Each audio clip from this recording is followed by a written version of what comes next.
वो दरवाज़ा हमेशा से वहाँ था।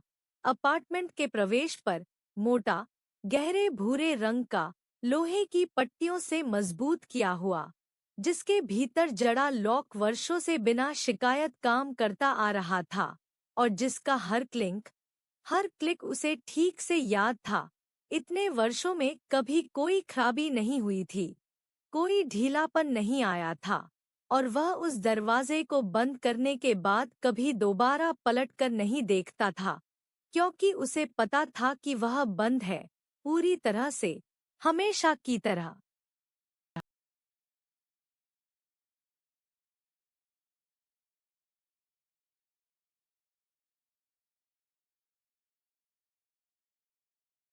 लेकिन कुछ सप्ताह पहले सुबह उठने पर पहली बार उसे दरवाजा थोड़ा खुला मिला, बिल्कुल ज्यादा नहीं, सिर्फ इतना कि दरवाजे और चौखट के बीच एक महीन सी रेखा दिखाई देती थी और वह कमरे के भीतर की हल्की हवा को बाहर जाने देती थी।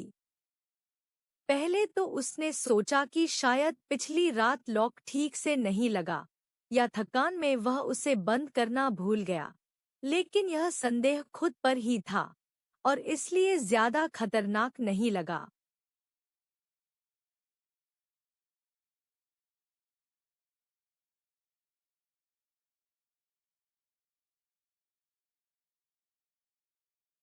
पर अगले दिन सुबह वही स्थिति फिर से मिली।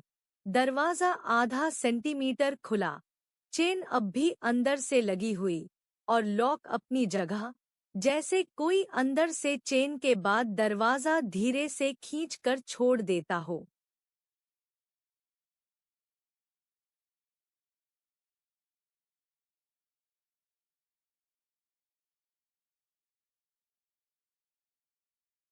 तीसरी सुबह उसने खुद से कहा कि अब और नहीं।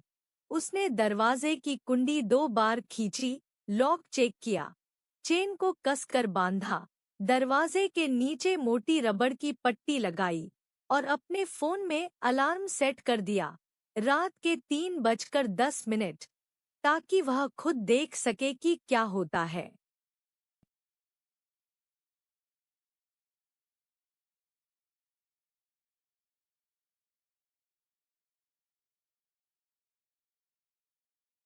रात को वह ठीक समय पर जागा। कमरे में अंधेरा था, बाहर गलियारे की रोशनी दरवाजे के निचले हिस्से से आती हुई फर्श पर हल्का पीला त्रिभुज बना रही थी।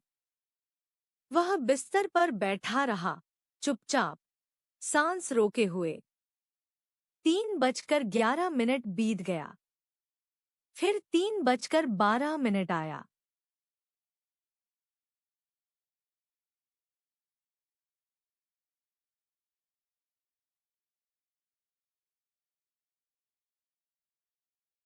और उसी क्षण, बिना किसी आवाज के, दरवाजा धीरे से हिला।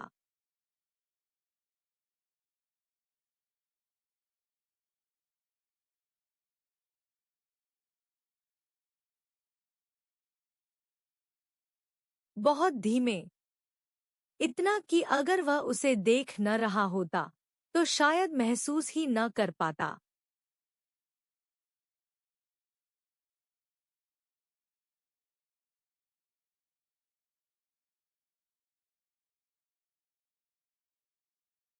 चेन अब भी बंद थी, लेकिन दरवाजा अपने आप थोड़ा पीछे खिंचकर फिर वहीं रुक गया, जैसे किसी ने सिर्फ यह साबित करने के लिए खींचा हो कि वह कर सकता है।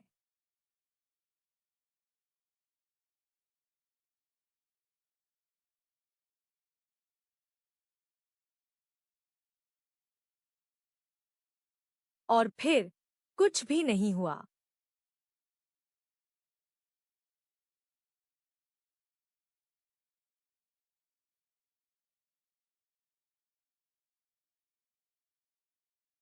उस रात के बाद वह सोने से पहले दरवाजे को एक नई सावधानी से देखता था, न सिर्फ चेक करता कि लॉक लगा है या नहीं, बल्कि उसकी सतह को छूकर यह महसूस करता कि वह ठंडी है या नहीं। उस पर कान लगाकर सुनता कि क्या लकड़ी के पीछे कोई सांस तो नहीं चल रही, कोई धीमा कंपन, कोई अव्यक्त उपस्थिति जो दरवाजे को अब महज एक संरचना नहीं बल्कि एक झिल्ली बना देती हो, जिसके पार कुछ और है, और जो हर रात एक निश्चित समय पर उस झिल्ली के आर पार होने की कोशिश करता है।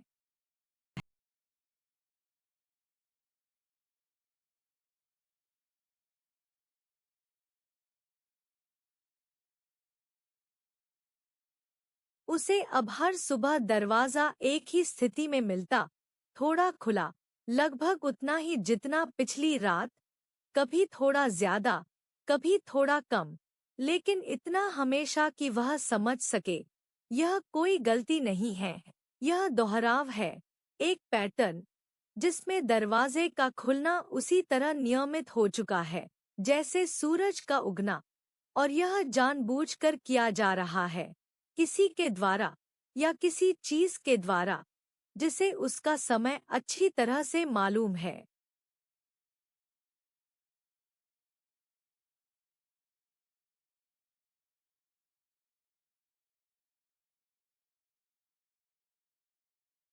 उसने कैमरा लगाने की कोशिश की, पुराने मोबाइल फोन को एक स्टूल पर रखकर दरवाजे की ओर मोड़ा, रिकॉर्डिंग चालू की और बत्ती बुझाकर चुपचाप लेट गया, मन ही मन यह सोचते हुए कि अब सब कुछ स्पष्ट हो जाएगा, अब कोई भ्रम नहीं रहेगा। लेकिन जब सुबह वीडियो देखा तो 3:12 पर केवल एक धुंधली सी हलचल नजर आई, न कोई चेहरा, न कोई आकृति, सिर्फ एक फ्रेम में दरवाजा बंद था, अगले फ्रेम में थोड़ा खुला, और उसके बाद फिर वही सन्नाटा, जैसे बीच की किसी गतिविधि को खुद वीडियो ने रिकॉर्ड करने से इनकार कर दिया हो।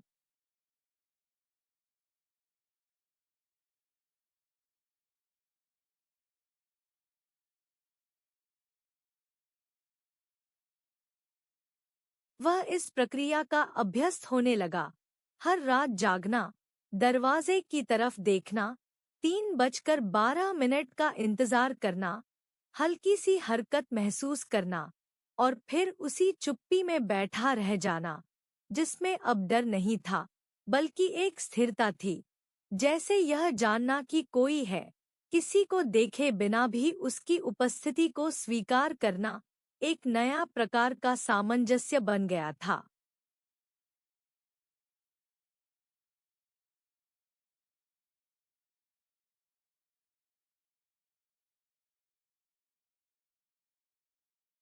लेकिन 12वीं रात सब थोड़ा अलग था।